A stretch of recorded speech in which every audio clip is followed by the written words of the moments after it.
Immediately get started. Good evening to absolutely everybody. Thank you for your support on the last two episodes of the Anatomy podcast for Planet Killer and No Face, No Case. And obviously the episode, now 3 episodes behind us now, with Brian Baver of The Breathing Process. The reason that tonight we are doing episode 32 with Sam of The Human Tragedy.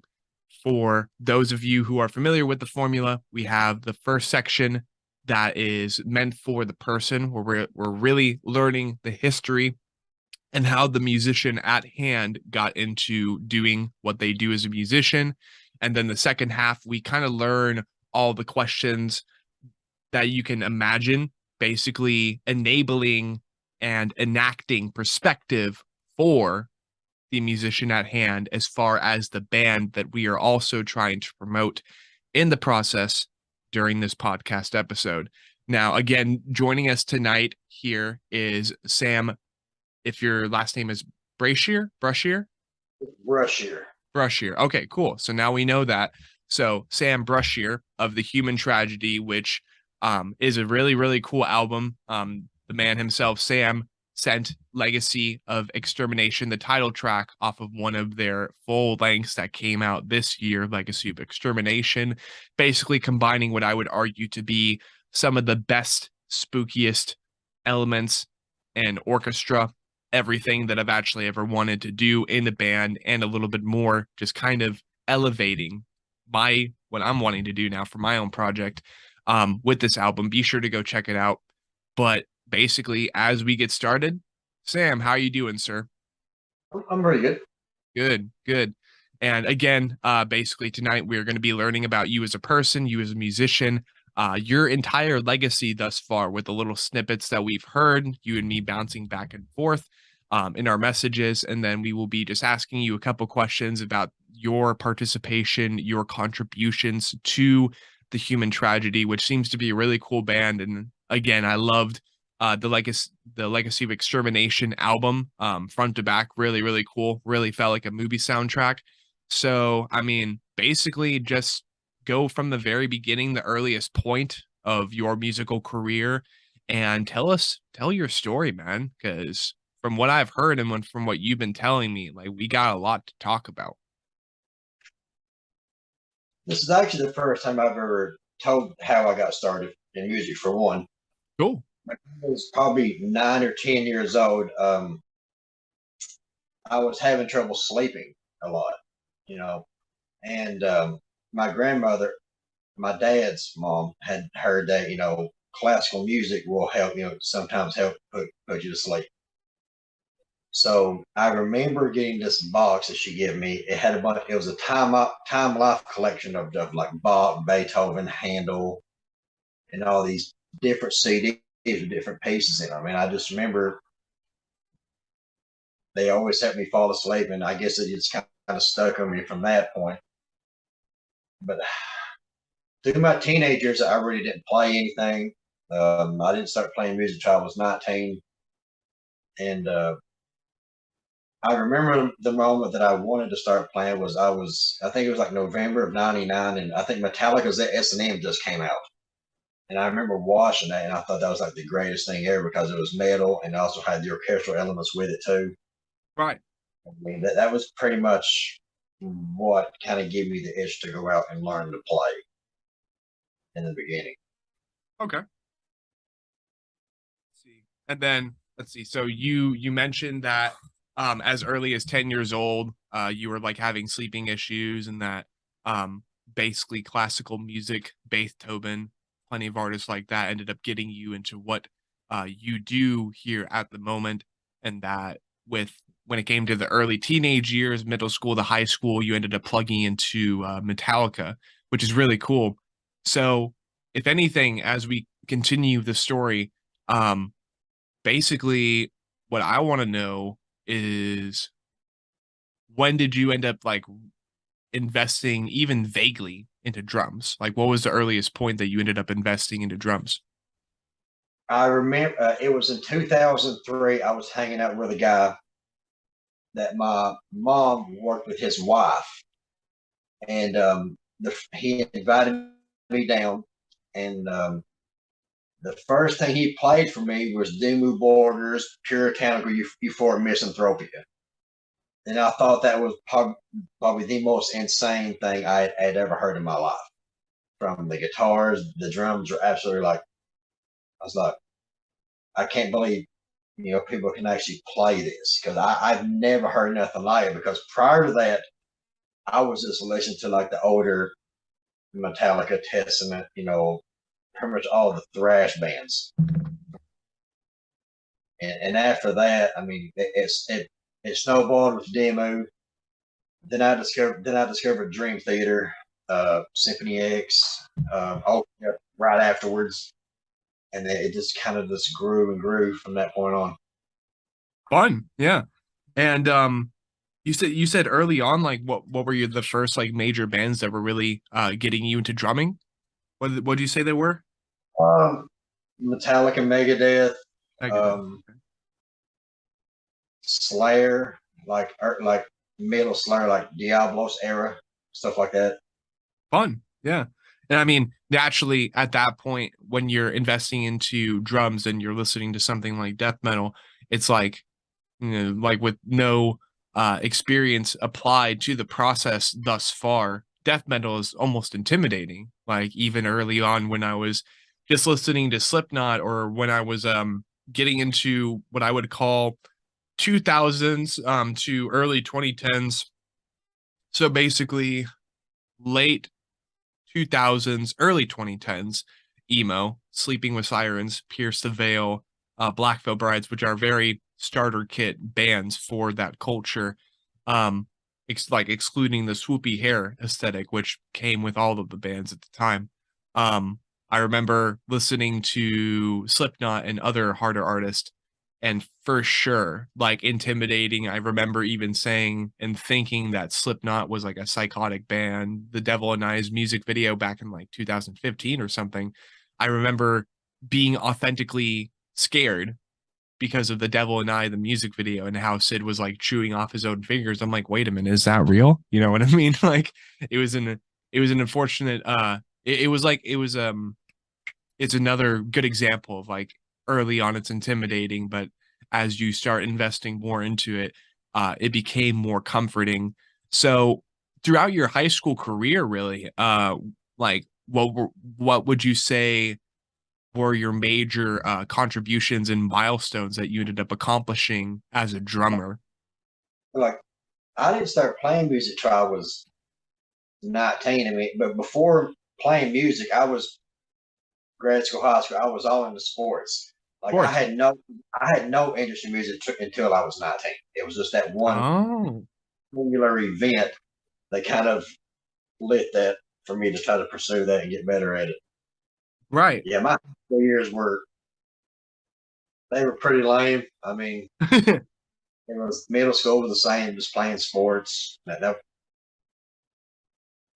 It's just typical high school stuff. Yeah. No, absolutely. And when it comes to like the social status quo of being in middle school and high school, no matter where you are in the world, here in the United, well, okay, no matter where you are in the United States, it's isolated to one country, just for the sake of the applicable story, or it being applicable to the story. Definitely sports and just becoming a jock is just that's what you see in the movies, and it's kind of what happens in real life. It still happens in real life. Like if you're the jock, you kind of got like all the good stuff going on socially speaking. You got a whole bunch of friends, whole bunch of connections. So you said you ended up investing into sports in middle school and high school, and you only got into music when you were about 19. So like now that I'm like understanding a little bit more what was going on, um, in middle school and high school, like what were the sports that you were participating in? Like were you a jack of all trades? Were you getting into soccer and football? Like what was the primary avenue? Basketball for the most part, baseball later on in high school. But I mean, I wasn't that good that I got any attention. So I mean, I was still nobody in high school. So Right. I mean, Yeah. Sam's over here just like I was just another number, but you know, it's okay because Yeah, like yeah. I can only imagine that even now you're like, yeah, I'm so glad that I ended up choosing music instead of sports. Like thinking back on it, do you ever think every now and then that if things took a different course that you might have ended up investing a little bit more into sports, or was it just like, yeah, I'm just like just A for effort, I'm here for a short time, but not a long time, or Because I mean, my grades were never going to allow me to go anywhere else. oh yeah. Yeah, my grades weren't going to allow me to do anything outside of high school. Right, right. And I was Yeah, extremely shy in high school. I mean, I had no girlfriends during high school or even before that, or even when I got out of high school, I still didn't have any girlfriends. So I mean, right. like my life really didn't begin until I was 19. Well, I So mean, yeah, and that's definitely something that you and I can compare as well, because really when I was in middle school and high school, like I didn't do the whole sports gig. I definitely was simply the outsider, and I didn't like participating in any of that, especially for like the cultural reasons and stuff like that. Uh just like having the people in those corners of school and just everything, the whole environment, man, the whole concrete jungle that happens with school and through middle school and high school, because that's like more serious. And that's really where you make your impression in your early life on your community, um, and just like your local city. I remember just always just investing more into at least art and just being strange and not like breaking the law and starting fights or doing anything dangerous, but definitely nothing productive. If productive is participating in athletic events and going to proms all the time or going to football games, like I didn't care about any of that. But you better bet your ass that if it was up to me, I would have been attending all of those to simply be with friends. But at the same time, I also didn't have a job at the time. So, yeah, on that page, simply just quote, my life didn't really start until I was 19, or at least my participation in the music world, which ended up becoming my main focus, didn't really start until I was 19.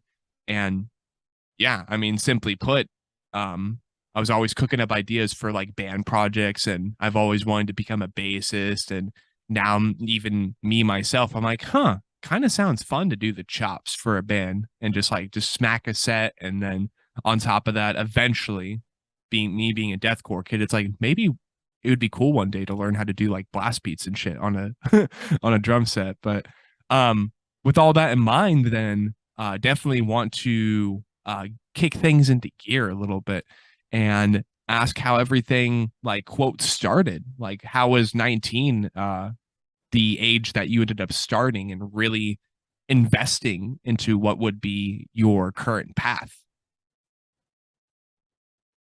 my first band was a band called Broken 13. It was me and a bunch of guys who I think my brother introduced me to. It's pretty much your Metallica Panteris, but a lot more simple. You know, I was pretty much the only sober one in the band, and that band lasted for about a year. Yeah, I think the band after that was pretty much the same, but it was a lot more like black metal ish, Hmm. but not as fast. It's more like doom. This Yeah. this is probably 2005, 2006, Okay. and then 2007 I was in a band called A Cold Sleep. Those elements were pretty much doom meets slightly orchestral industrial. Okay. That band ended in 2010, and then Tragedy started in like early 2013. You said something tragedy. That was your next project? Yeah, the Human Tragedy was there. Oh, right. The human tragedy. Yeah, Sorry. So, okay. So the human tragedy itself ended up starting in 2013. And I noticed even the other day, just when I was listening to Legacy of Extermination, and I was checking out that album because that was the first one really you ended up introducing me to, and I really ended up enjoying the album cover. But I noticed like your entire discography was uploaded as of this year, or at least all the albums were like 2022 records. So I can only imagine that you guys only figured out about like distributing to Spotify maybe as of this year. I discovered Spotify in 2017, so it's Right. noticed that as well. It's like it's kind of maybe that's a glitch on DistroKid, but I Maybe. mean, the first record come out in 2017. Awakening come out in 2019, and then there's a big break until this year. Right. Yeah, naturally. So I mean, you said Legacy of Extermination, and like we've been bouncing back and forth in the DMs since we've been like trying to get this podcast session cooked up. You said that your first record was Within Here Lies Pain. So Legacy of Extermination along the way has ended up being your third full-length record, correct? Yes. Sweet. So getting everything started and because DistroKid and Spotify is being goofy right now, uh are let's see, speaking for the human tragedy, are you one of the last founding members of the band now? Or Um, Technically, myself and my keyboard player John here. okay. You said you and the guitarist or the keyboard player? Keyboards. He Keyboards. does all the orchestrations you hear. He wrote. Okay, fun. Okay, cool. So, kind of like winding it and like kind of going back in time and just kind of going over what ended up being your legacy in other band projects and stuff. You had Broken 13, which was more Metallica, kind of like what I would call starter kit bands, melting the sound of all those bands together, like Metallica and Pantera. Load and reload. What's up? Think of like load and reload. The bad shit. Oh, yeah. Yeah. So like Yeah, nothing really cool. Yeah, I mean, but it's still like it's still really cool to look back on all of the various projects that you and other people have like tried to cook up because that's just like like just going back in time, you know what I mean? And that's among other things, it's fun to do that here on the podcast. So and I'm just kind of making sure that I am indeed following along with you and kind of like kind of making sure that I am digesting everything and that hopefully that also, pardon me, that also allows for the audience to kind of digest what we've been talking about so far. So first band, Broken 13, not that great, wasn't into it, and you were the only sober one in the project, which is like oof. It's unfortunate. But I mean I'm sure that at the very least that it made for some entertaining music. If not like, this is the best I've ever heard. I want to stay in this band forever. I can only hope that that was at least fun while it lasted. I mean, it was definitely fun, especially like my first show was actually the local festival here in my hometown. I mean, that was kind of cool. I mean, I just remember bits and pieces from that band. Hmm. Well, I can't say this, like the woman I was seeing at the time, I was 19. I think she may have been in her mid 30s. I mean, I mean, I found out later she was just one of those people who likes to hang around bands and always only dating musicians, that type of person. Yeah, that sounds groovy. um, so like kind of moving on though. You said because I only ended up naming off three different projects here, but A Cold Sleep was another one you did that was kind of like the precursor to the human tragedy, a mix of doom, orchestral, and industrial. And like that sounds like a pretty mean mix, speaking for genre and subgenre. So like what ended up happening? Why was the reason it ended up ending in 2010? Uh, let's see. I need to choose my words very carefully here. The singer and the guitar player were actually dating and lived together. Okay. I'm not going to mention any names, but people know who I'm talking Yeah, about. But absolutely. That's fine. the the guitar player wasn't the most down to earth. It's okay. If you don't really want to dig that much into it, that's completely fine. He was he stayed to himself. He's one of those people who you know the type you see they stay to themselves. They don't want to go out in public. All they want to do is just play, and that's Okay. it. Reserved. You know. Yeah, and he really didn't. I think a Cold Sleep was possibly his first band. Okay. So I mean, but the reason that fell apart was just because the two broke up. Oh. Yeah. I mean, when you have two out of like what, four or five in the band, Yeah, and they decide to break off, it's like fuck it, we might as well just end the project. So I mean, yeah, that wasn't like as like intense of a ending for a project as I was imagining, because I'm like, oh shit, are like we about to get into shit, but it didn't they, seem to be that bad. So they broke up. They broke up in like 2009, and we still wanted to put a record out. So we found somebody else to do all the female cleans, and we that album actually come out in 2010. We had one record, and that was it. okay, yeah, I mean And that still the counts for something. band name "The Human Tragedy" actually came from the title of that "A Cold Sleep" record. Okay. So that's where the tragedy name came from. Was from that record. Fun. Okay. And then, with the human tragedy, kind of like, I guess, but we'll definitely be going into that later on, because obviously there's a reason that you decided to join us here on the Anatomy podcast, whether it be your connection with Brian of the breathing process or others, but definitely immediately curious. And this has been something I've been curious about since you messaged me about it in the first place.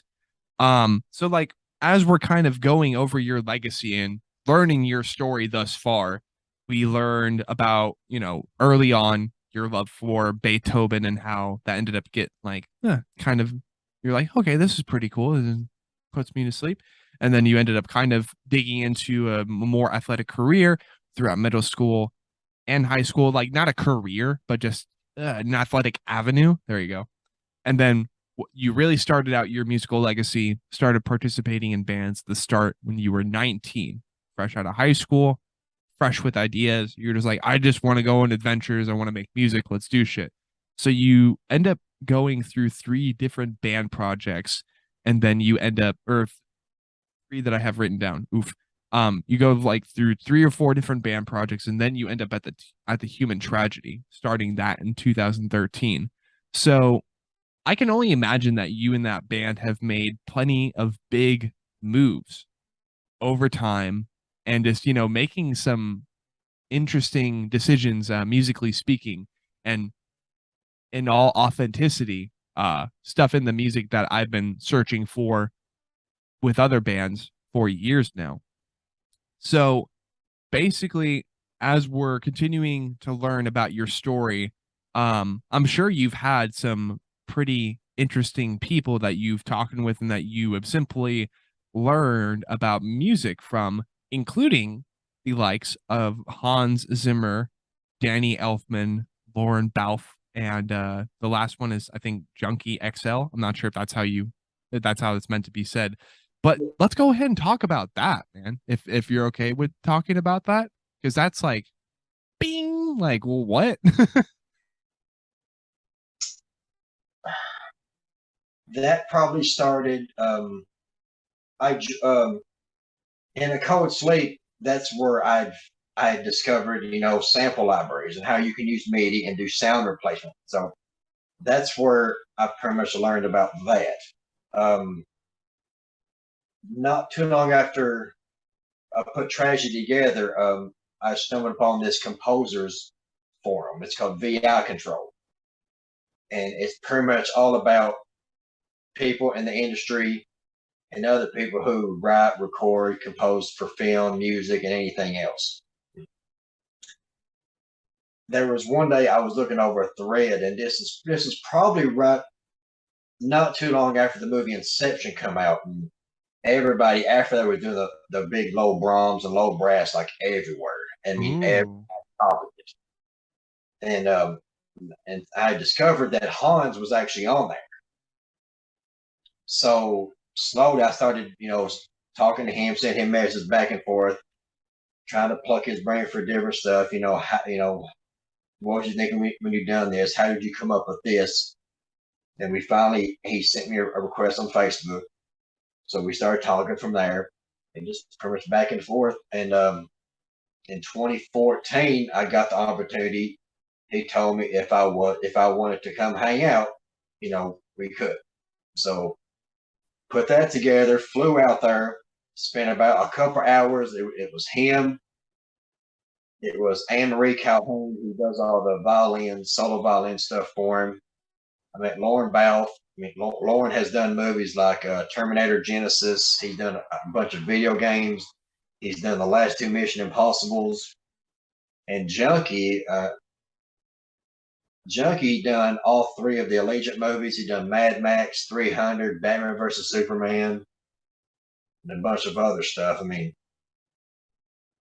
Well, that's cool. That's that's not something that most of the people I've talked to, like just in the local music scene, that's not something that you hear about. So that's actually really cool. You said there's like a specific program or a specific social media outlet per se, or something comparable to a social media outlet for musicians in that specific field, and it's called VI Control. it's called VI Control. It's a composers forum just for musicians who write orchestral music, symphonic music, EDM, just pretty much anything, and they discuss different. There's a lot of sample developers on there who put all these commercial libraries that people go and buy and use in their work. Because pretty much what people use those sample libraries for in the industry is just to do mock-ups to send a director to get their approval before they actually go and record the real musicians. Oh, That's pretty much why they were recreated. that's actually really cool. And I mean, definitely important for us over here at Sean Cross, like any of the people that are in bands that happen to be following me and happen to be kind of like looking over my work and looking over my shoulder, just like, hey, what are you doing over here, bro? Like this is definitely something to kind of like, hey, whoa, check this out, people. Like this is pretty cool. And I mean, no, that's really cool. Again, not many musicians can say that they had a chance to sit down and hang out with Hans Zimmer in person, or even to get creative input and stuff from legends such as Danny Elfman and the freaking Jack Skellington himself, the figurehead of Oingo Boingo. Like lots of really cool names that are being thrown around here. So if anything, like kind of breaking it down a little bit more and adding a little bit more let's see, pavement to the road per se, maybe the dots, that way you at least understand which lane you're trying to be in. You know what I mean? From the point that we most recently looked over, in which you started the human tragedy, basically, like how did you end up getting to those points? Like how did you end up getting to the point of like being able to reach out on this VI interface, this forum for all these various musicians? Like obviously there were steps in your musical career that you had to take, different streets and alleyways and shit that you had to travel across and travel through to get to that point. Like how did you end up getting to how did you end up getting there? Because that's what we want to hear. That's a story that needs to be told.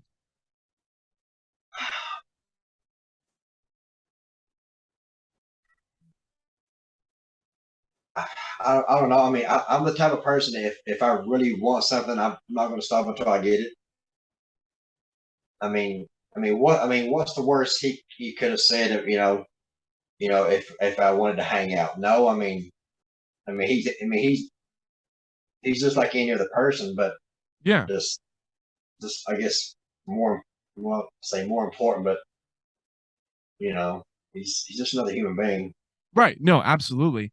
And more or less, I guess a better, more specific question would be you started everything at 19 and you're beginning a career, you're investing into drums. Like at what age and at what point of, I guess, what age? There you go. More simply, did you end up like getting into understanding opportunities like that, or just like what age did you end up reaching out to them and hanging out with them and all that other shit? Like, yeah.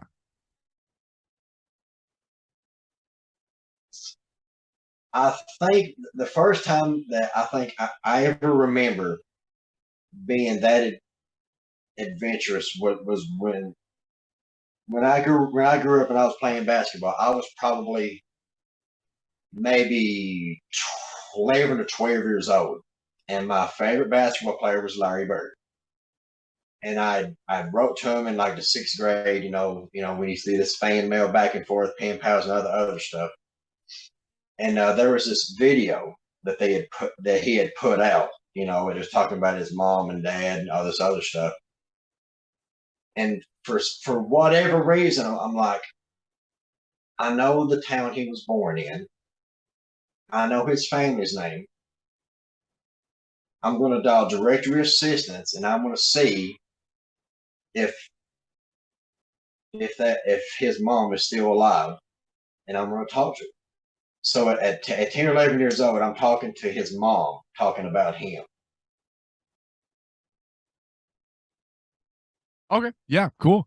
So, You know how you can pick up and dial 411 city and state. yeah. Yeah. Same Yeah, thing. like I don't know if that's a thing now, but it used to be. I mean, Yeah. Pretty direct contact as long as you take the initiative and take the opportunity and just go for it and do it. Then, yeah. I mean, that's definitely a mindset too, is not really having any social walls per se, or just thinking that, they're too out of your league. And even with legends like Danny Elfman and Hans Zimmer, it's like they are just other musicians at the end of the day, which is that like breaks it down a whole bunch. But yeah, I mean, sometimes it really is just about reaching out to your idols and reaching out to people that you at least have interest in as far as their music, or as far as their musical contributions to pop culture and movies, or like soundtracks and shit. So let's see, did you end up starting getting into drums at the age of 19? Like at the age of 19, did you just like end up smacking into drums? You got the human tragedy started, all that shit. Like, was it with the human tragedy that you ended up starting drums? no, I started playing drums when I was 19. It was November of '99 when Okay, I cool. first sat behind a kid. Sweet. And let's see, since then, I mean, it's been a long time since 1999. It's funny because that's actually the year I was born. I'm only 22. November 3rd, specifically of 1999, which a lot of kids in 19 born in 99 would love to say, "Oh, they're 90s kids and shit." I'm like, "No, you're not. None of us are 90s kids. We weren't exactly we weren't conscious of everything that was going on. We're just like, bah, bah, bah, eating food and shit." So in 99, um, up to now, working primarily in the human tragedy, would you say that you as a drummer have like progressed significantly? You've like made all these great improvements in your technique. Um, like how is the progress from 1999 to now? Like how has that changed for you as a drummer? I think from like I didn't really push myself or anything from like '99 until like 2005 or 6 because I remember listening to the same influences. It wasn't until like after that when I started discovering all these more harder bands that I really tried to develop some sort of practice regimen to try to work on stuff that I wanted to do. Right. Okay. So I I mean, mean, I, yeah. I mean, even now, I mean, I'll play for an hour a day, 4 or 5 days a week. And sometimes that's enough when you've been participating in the craft. All that matters is that you're still practicing and that you're still well experienced in your craft and that you're still practicing and that you never stop practicing because that's really what it's all about with any creative medium. And I should know because I mean, since the early age of 2, drawing has always been my thing. But ultimately, when it comes down to it, it's like as long as I'm doing calligraphy or some type of graphic art uh, contribution, which I do every day with every single day that I do uploads, people, you should know that. You should be more than aware of that. I do all my thumbnails. Um, when it comes to that, as long as you're doing it in the moment and as long as you're not making the investment into certain like technology and just tools and equipment that you have just in vain, that's really all that matters. So, I mean, yeah, as long as you're behind the kid every day, I'm sure you've been doing amazing. And you said from the very start of the human tragedy, you started getting into drums. So we got that question answered for sure. And the only time quote that you ended up wanting to improve your craft or you had to improve your craft was later in the discography of the human tragedy once you were listening to heavier and harder bands in the scene. So, with that, I did want to ask the question of what bands did end up driving you into wanting to do better as a drummer and go heavier as a drummer? Like I was mentioning, any of the Nick Barker demo records era, um, uh, Puritanical Death Cult, that Old Man's Child record, In Defiance of Existence, um, Opeth, Nevermore, Fear Factory, Scar Symmetry, Ooh, Emperor, um, Dream Theater, and even rare off the wall guys like Virgil Donati, Thomas Lane, all those clinic drummers. okay, yeah, fun. And I mean, then with that added discography, naturally, among all of those artists, who would you say was the most influential for just kind of wanting to get into a wanting to kick per se into a higher gear of drumming? Like what was the biggest and most like influential artist from all of those that you just mentioned? Probably Mike Portnoy and Nicholas Barker. Okay, cool, dope.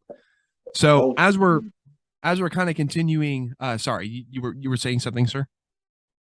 uh, Nick Barker of Dan Muth and Mike Portnoy of Dream Theater. I mean, those guys. I mean, I still draw influence from those guys. Sick. Yeah, that's dope.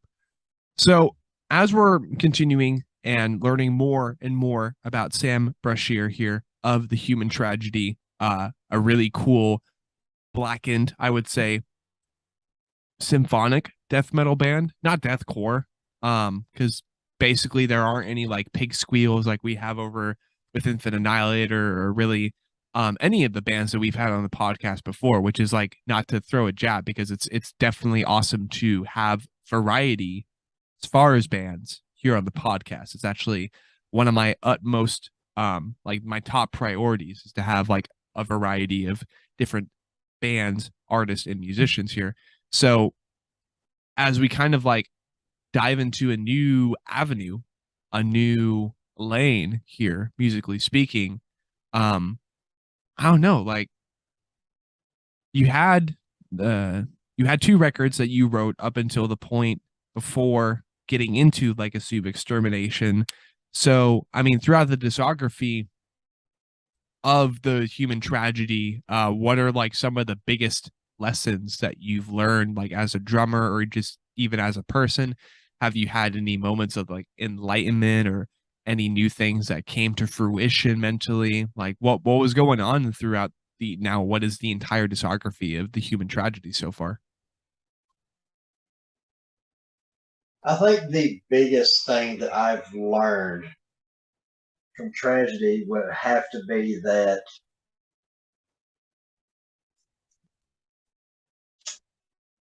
I'm not really realistic when it comes to certain things. One being, I'm very gung ho. I don't care to drop what I'm doing and go. If it's something I want, I don't care to drop what I'm doing, go out and go and keep that going for 2 or 3 months at a time. Like I don't. I have really really bad tunnel vision. Mm, I like when I get something in my head, it's hard for me to think about being rational.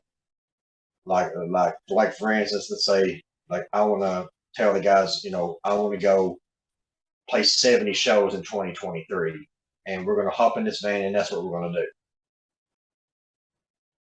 yeah, Like, I mean, and that's what, and the next question is like, well, how are we going to do that? I was like, I don't know, but we'll figure it out. That's always like, I don't, I'm getting better at thinking shit through, you know? So, yeah, I mean, sometimes in that circumstance, sometimes ambition is all that you need because these days, even I, speaking as a guy that does not have an official band started, but wants to get a band project rolling, who has learned bits and pieces about the music industry over time, everything that a music enthusiast, a music journalist, not everything, but plenty of stuff for someone in my avenue to learn. It's like it's very important to have that sort of mindset when you're wanting to accomplish so much and you're making these big moves that you're making in your band project.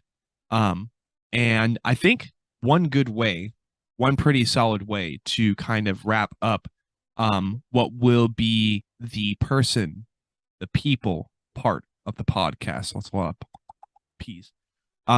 Basically, Mr. Sam Brashaw, I wanted to go ahead and pluck 5 different artists, like, okay, I'll go ahead and simplify it because I've been complicating that a lot in recent episodes. Either 5 people, 5 bands or artists, or 5 albums that you would say has kind of helped you become the pretty like good shopper of a drummer that you have become for human tragedy that helped you get onto the path of getting into the human tragedy. there's something I want to say that I don't, I don't know if it's necessary I'm as good as whatever, but this band is only as good as the people who's in it. Right. Like there's no way I could do it if I didn't surround myself with people who I thought were really talented. Yeah, exactly. That's very important. Jonathan, the keyboard player, he's been with me since a cold sleep. Oh shit. Okay. Yeah, he's 2007. Yeah, I met him in 2007, and Sweet. he's wrote all the keyboard orchestrators for both bands. No, that's dope. That's actually really cool. And big shout out to him for sure. It's funny because like we have another member for the human tragedy in the room, but like, nonetheless, shout out to him because I'm sure his contributions, his loyalty to you as a musician, as a friend, I'm sure his, I mean, to be honest, there is no tragedy without him. there you go. Yeah. I will That's say I will say that every day and twice on Sunday, there is no tragedy without him. absolutely. There you go. And that's just speaking on 2 parts of 2 different projects. Like that's loyalty, that's brotherhood, that's friendship right there, which is really, really important when you're trying to get a serious project started.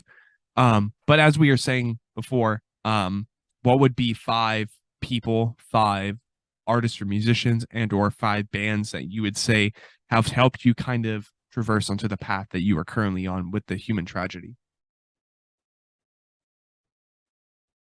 So you want 5 people plus 5 bands? It can be either or. So it can be Uh, like 5 people, it can be 5 bands or 5 albums, and like you can just honestly, if you want to, you can bounce back and forth because there's like so much of all of that. You know what I mean? I would really love to be as humble and modest as John Williams is. Okay. Um, I mean, I guess I have to throw in Hans and Danny too because I just love everything they do. Just I think a lot of um, people do. um, Thomas Bergerson from Two Steps from Hell. Okay. Sick. Um, Dream Theater. Dream Theater is responsible for a lot. And I had to say Metallica because that's where my roots were when I started for like Absolutely. years. I mean, that's all I played and all I learned. Yeah, So, absolutely. Got to stick to your roots, man. uh, Yeah. And like I totally spaced that off too. But definitely before we wrap up the people side of the podcast, for the first time on the podcast ever, shout out to her. You know who you are. Um, the my roommate's mom actually is familiar with Two Steps from Hell, and me being kind of a younger music enthusiast and a younger music journalist per se, someone who's like trying to just get into the field, get into the business. For those who are not familiar, like, can you kind of give us an introduction to what Two Steps from Hell is? Because I know you're involved in that. if you, I've got well, I mean, it just kind of lays into it, but in 2014, I done a drum cover of a Two Sesame Hill song called "That's a Rap," and I had sent that to Thomas. Mm. Me if he ever needed any drum track or whatever, that I would do it. 3 years later, he hits me up and says, I've got some tracks I want you to do drums for. So I ended up doing four tracks. Three was on the Thomas Burgerson solo records. The last one actually ended up on a Two Sesame Hill record, Myth, which is the newest one. Cool, fun. And what is Two Steps from Hell? Is it like a record label or a music distribution? Two Steps from Hell are Thomas Bergerson and Nick Phoenix, who owns the sample library company East West. And Okay. pretty much what they do, they write film music for trailers that which different companies can license for their trailers. Okay. They Fun. they they, they pretty much write trailer music. That's all they do. That sounds fun. That sounds really fun. And like, yeah, definitely in the modern age where it's becoming so much more relevant, the idea of anything and everything that's made in a minute or less. That's like TikTok. That's such a good example of a TikTok or any of the social media platforms like Instagram or now YouTube Shorts, which that's just a newer version of it. That's super cool. And to think that you ended up participating in that one way or the other, which is super cool. It's great. I do appreciate you answering the questions thus far. And that is a great way, I think, to wrap up the people side of the podcast.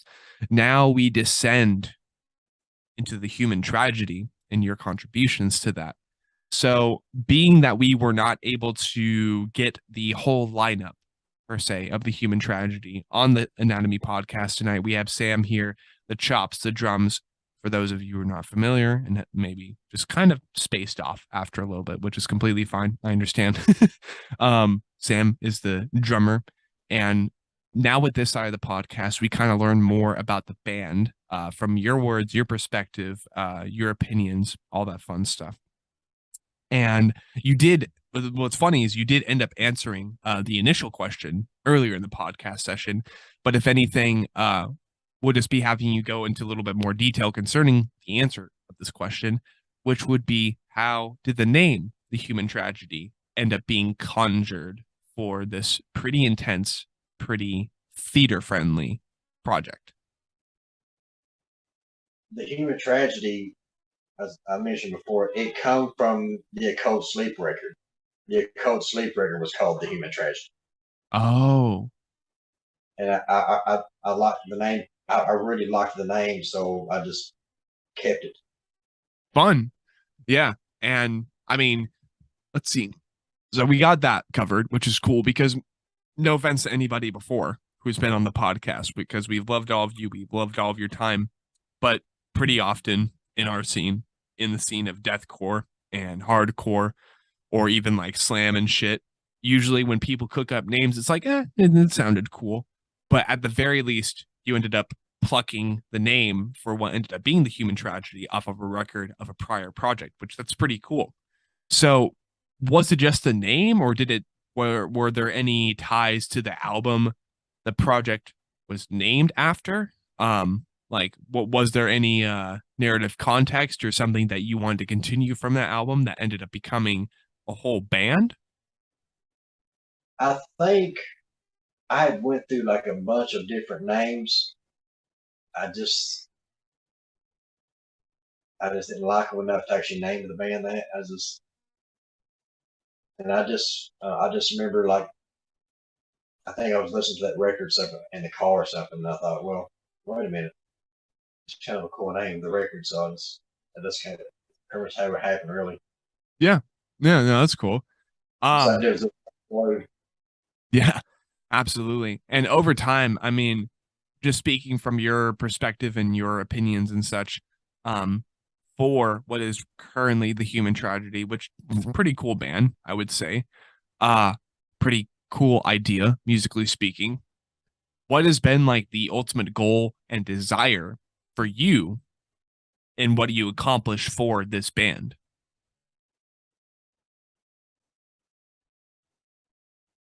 I've pretty much accepted I'm not going to make a lot of money in this genre. I would just love to stay busy and just see different new places. I mean, and just keep being creative. Cool. Yeah. So ultimately, the goal is just understanding that there's not much profit. There's not that much profit in making orchestral death metal, symphonic death metal, but the important part is like having fun and just continuing to do it. Then for you, Yeah, I just love being creative. sweet. Yeah. And so when you think of like the human tragedy, and everything that you mentioned beforehand with your top five that you ended up throwing into the ether, and those being pretty solid contributions to what you have done for the human tragedy thus far. Is there anything that you're wanting to do differently in the future for the human tragedy compared to what you've already done? I would like to have a live orchestra on a record. A lot more orchestra? I would like to record a live orchestra for a record one day.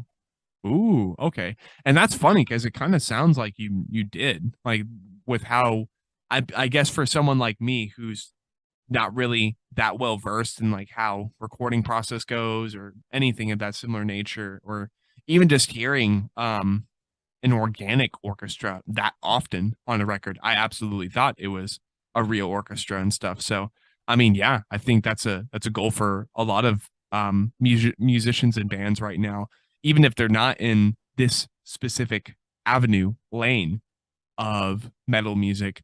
It's like I'm seeing a lot more people the last couple years wanting to incorporate orchestra, choir, symphony, and just everything in between into a metal album. And I think if you're not familiar with them, Architects, a band from the UK, actually did that pretty well as of last year with For Those That Wish to Exist.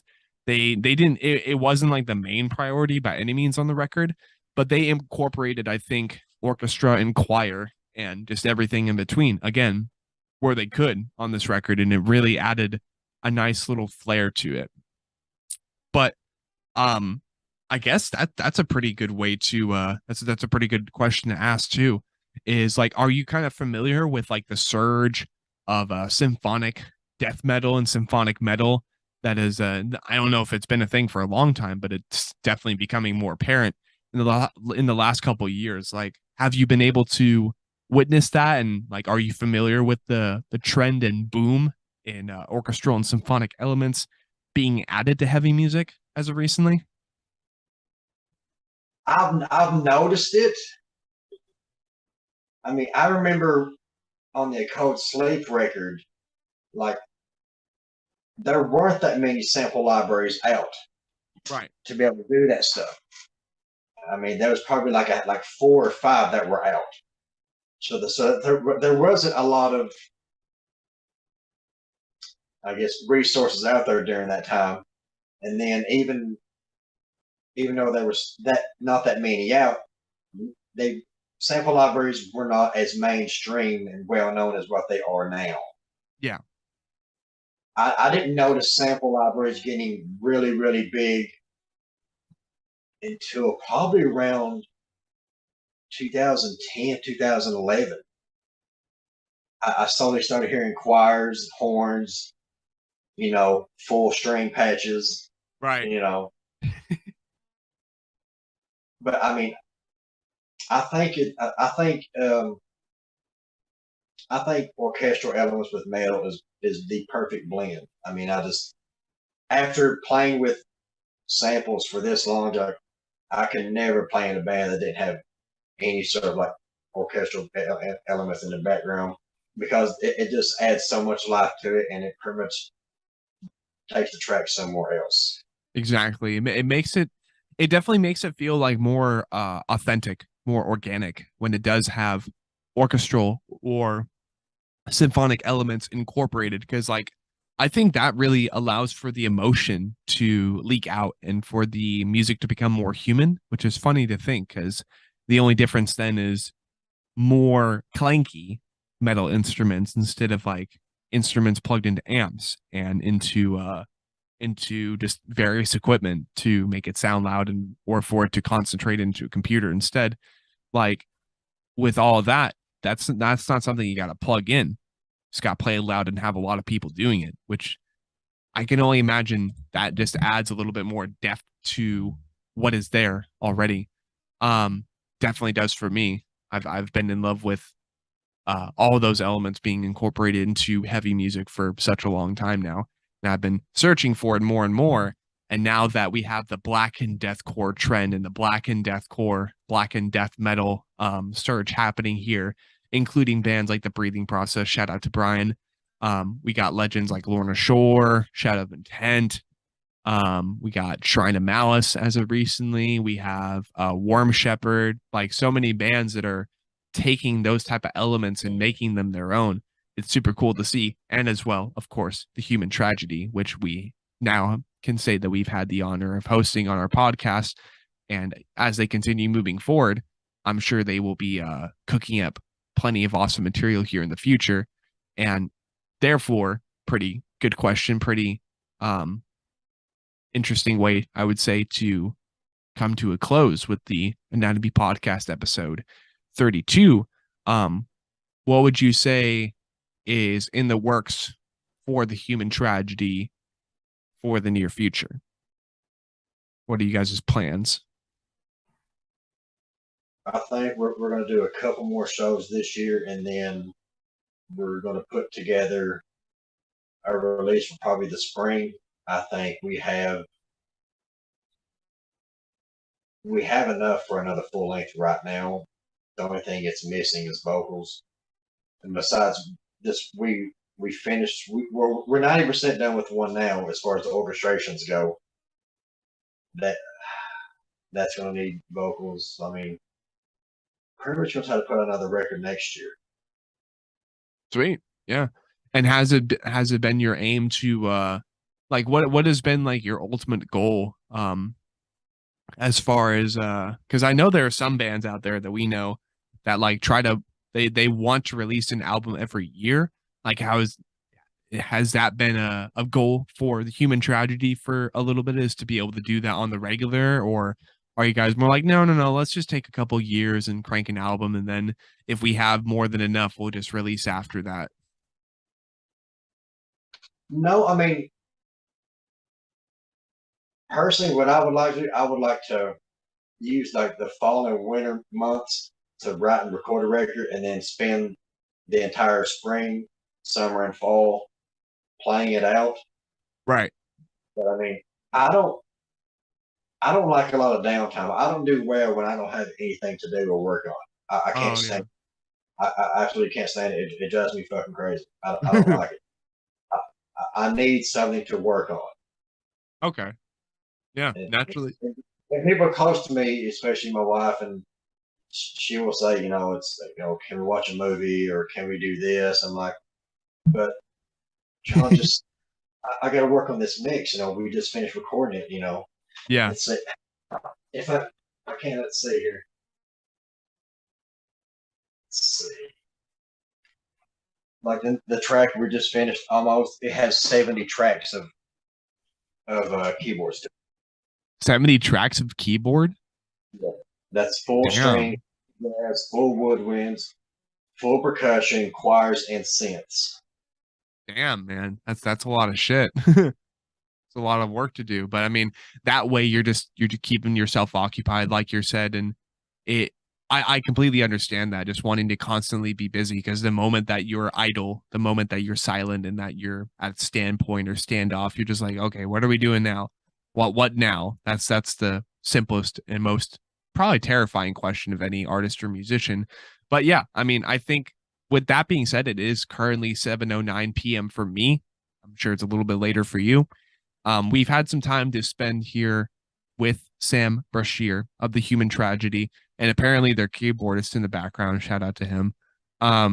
Here on the 24th of September, and I mean, yeah, it's been a pretty solid episode 32. I'm surprised that I did not cough at all during this podcast session, because for the first time since me living here in Tennessee, allergies have been kicking my ass, and I'm just barely coming out of it after 2 days of just not wanting to do anything at all. But Sam, I do appreciate the time that you've decided to spend here on the podcast. I appreciate your time, your storytelling, for your legacy as a musician, and even as kind of an amateur athlete back in middle school and middle school and high school. And then, your whole entire journey since then, going from 19 up until now, is participating in various projects, becoming a drummer, becoming a kick-ass drummer, hanging out with some pretty kick-ass musicians, and then, kind of being where we are now with you and the Human Tragedy. It's been fun. It's been a special night here on the Anatomy podcast. And is there anything that you are wanting to say to our audience before we go ahead and depart for the night?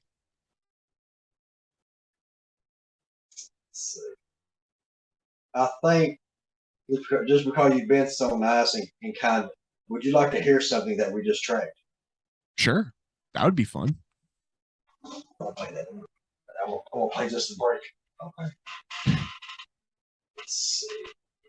I'm gonna mute the track, of course. Let's see. This one.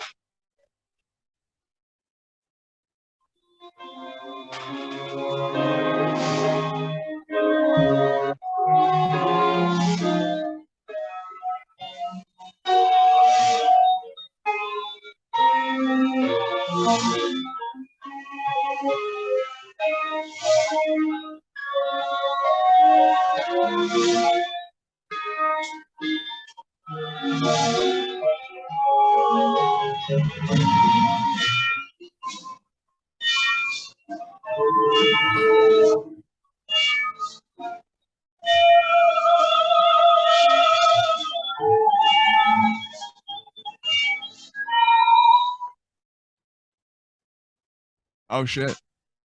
Sick. All right. Yeah, lots of choir, lots of intense singing and stuff, so that should be pretty fun. And I mean, to say the least, much appreciated for providing us that little preview here on the on the Anatomy podcast. Hope you guys enjoyed episode 32. Stay tuned for episode 33, and otherwise enjoy your night.